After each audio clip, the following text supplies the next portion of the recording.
मोहम्मद रफ़ी ने गाना गाया है। मोहम्मद रफ़ी ने, सुनते होंगे आप लोग, गाना गाया है। क्या गाना गाया है?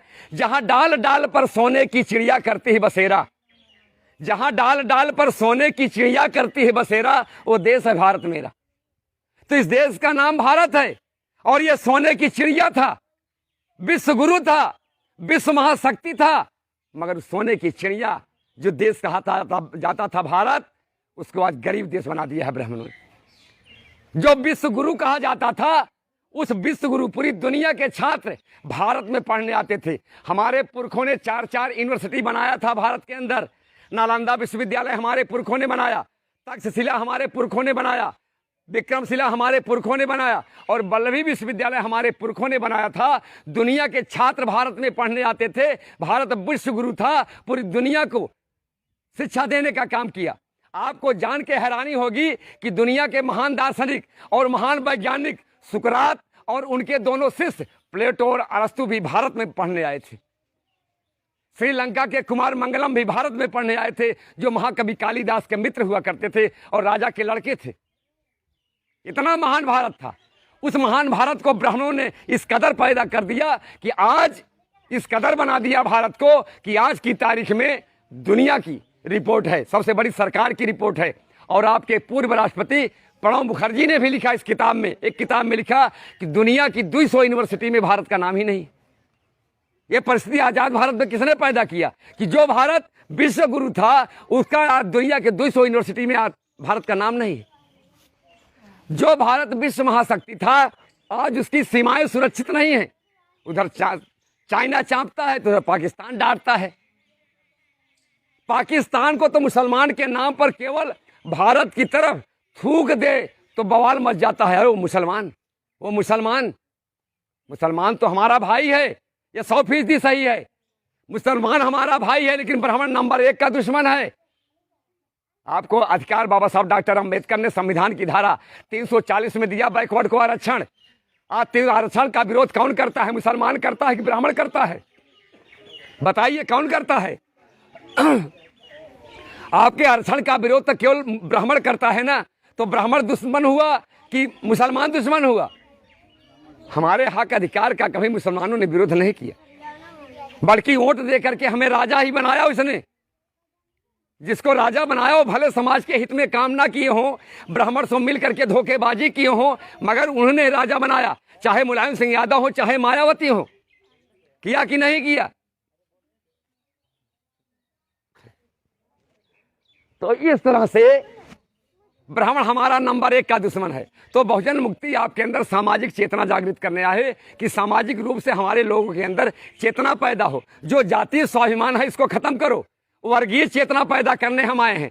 इसलिए वर्गीय चेतना पैदा करने चाहते हैं कि आपको अधिकार किसी अहिर के रूप में नहीं मिला, किसी गलेरिया के नाम पर नहीं मिला, कुर्मी माली मुरारी के नाम पर नहीं मिला। आपको जो अधिकार मिला है वो पिछड़े वर्ग के रूप में मिला है। तो आपके अंदर वर्गीय चेतना होनी चाहिए, जातीय चेतना का कोई महत्व नहीं है।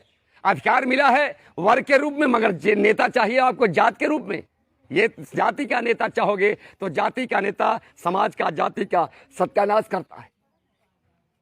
तो साथियों, आपके अंदर सामाजिक चेतना पैदा करके आपकी आज़ादी का आंदोलन हम चला रहे हैं कि हमारे लोगों के अंदर सामाजिक चेतना, सामाजिक जागृति पैदा हो, जिससे उनके अंदर जानकारी हो और जानकारी करके अपना हक अधिकार लेने के लिए सड़कों पर उतरे। और आज़ादी का आंदोलन सब लोग नहीं चलाते, हम लोग घर बार छोड़ के निकले हैं। मैं भी पेशे से वकील हूँ, अच्छी खासी हमारे पास खेती बाड़ी है। हमारे पास एक ट्रैक्टर की खेती है, 15-20 बीघे का काश्तकार हूँ, हर तरह से संपन्न हूँ, मगर मुझे क्या जरूरत है? और पेशे से वकील हूँ। मैं अपने प्रतापगढ़ जिले का चर्चित वकील माना जाता हूँ, और चर्चित वकील ना होता तो आप जान लीजिए कि मैं 65 साल की आज़ादी बीत जाने के बाद भी कोई भी गलेरिया, कुर्मी, केवट, चमारपासी प्रतापगढ़ में वकीलों का प्रेसिडेंट नहीं हुआ था।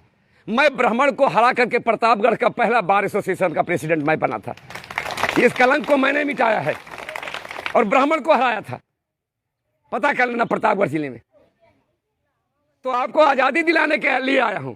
और आज़ादी का आंदोलन सब नहीं चलाते, आज़ादी का आंदोलन वो चलाते हैं जिनके मन में समाज का दर्द होता है, सामाजिक जागृति होती है। हम खुद पीड़ित नहीं हैं, हम मुकाबला कर सकते हैं, हम ब्राह्मण की पिटाई भी करते हैं। यहाँ तक कि आप यकीन मानो, मैं वकील था, वकील रहते हुए मैं दो दो एसडीएम की पिटाई किया हूँ, दो दो एसडीएम को मारा हूँ। सरकारी काम में बाधा डालने के मेरे खिलाफ मुकदमे बहुत हो गए हैं। ब्राह्मण की पिटाई किया हूँ, मगर राजेंद्र यादव माने पूरी इंडिया नहीं हो गई कि राजेंद्र यादव माने इंडिया हो गई, नहीं है ना। तो समाज का दर्द लेके आया हूँ, समाज का दर्द आपसे कह रहा हूँ, इसलिए आपसे दर्द कर रहा हूँ कि जो पीड़ा आपको वही पीड़ा हमको, जो दर्द है आपको वही दर्द हमको है। आप भी सताए गए, हम भी सताए गए, आप भी पीटे गए, हम भी पीटे गए, आप भी लूटे गए, हम भी लूटे गए। तो लूटे आप भी हैं, लूटे हम हैं, तो लूटे लूटे का दर्द जानता है ना, लूटे लूटे का दर्द जानता है। घायल की गति घायल जाने, घायल की गति घायल जाने, तो घायल ही घायल का दर्द जानता है। तो आप भी पीटे हो, हम भी पीटे हैं, तो दोनों लोग समस्या के आधार पर एक हो जाएं। 2 कदम आप चलो, 2 कदम हम चले, दूरियां कम होंगी कि नहीं होगी? दूरियां कम होगी, जो दूरियां हैं वो कम होगी। हम लोग दोस्ती का हाथ बढ़ाएंगे, प्यार मोहब्बत का हाथ बढ़ाएंगे। तो आपसे मोहब्बत करने के लिए आया हूँ, आप समाज का दर्द दूर करने का लिए आया हूँ। इसलिए मैं चाहता हूँ कि आपको आज़ाद करा करके आपको इस देश का मालिक बनाने आया हूँ कि हमारा जो ब्राह्मण राजा है, ब्राह्मण 3.5% का ब्राह्मण देश का मालिक बना हुआ है और हमारे लोग उसका तलवा चाट रहे हैं। ये तलवा चाटने वाला, खुशामद करने वाला काम बंद करो। इसलिए आज़ाद करने आया हूँ, समाज का दर्द लेके आया हूँ।